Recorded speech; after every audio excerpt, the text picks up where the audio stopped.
Alright, so here we are. I know we're on the computer. This is kind of half-assing it. But this is basically the kit that's on your car right now, Kyle. With the universal lug pattern wheels. And it has these crowned lug nuts here. You can see them. Anyway, that's what's on there. Those do not fit right, as you can see in the previous video. This is the set that you need. It has the proper bolt pattern. They're not universal.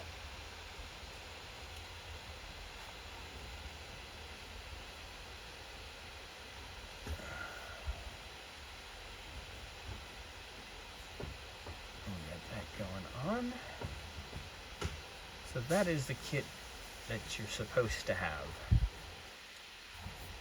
So we'll go from there. We'll discuss this when you get this video.